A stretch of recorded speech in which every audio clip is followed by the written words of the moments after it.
আসসালামু আলাইকুম।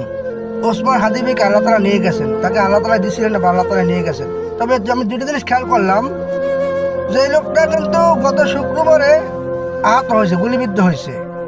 কিন্তু যেদিনকে মারা গেছে সেদিনকে কিন্তু গতকালকে শুক্রবার রাতে, শুক্রবার রাত্রেবেলা কিন্তু মারা গেছে। বৃহস্পতিবার রাত মানে শুক্রবার রাতে মারা গেছেন। মানে খুব ভালো একটা মৃত্যু, এটা ভালো একটা মৃত্যুর আলামত। তো বাংলাদেশের 99% মানুষ তার জন্য দোয়া করবে ইনশাল্লাহ, বা দোয়া করে। আমি আরেকটা জিনিস খেয়াল করলাম, যে এত কিছু হয়ে গেছে, এত ঘটনার পরেও এই এতদিনের ভিতরে আমি কিন্তু ওসমান হাদি ভাইয়ের স্ত্রীকে কোনো ক্যামেরার সামনে আসলে দেখি নাই, কিন্তু কোনো মিডিয়ার সামনে সে কিন্তু আসে নাই। তার মানে কি ভাই, এটা হচ্ছে খাস পর্দা। যতটাই হয়ে যাক, ক্যামেরার সামনে যাবার কোনো লাভ নাই, আমার লস।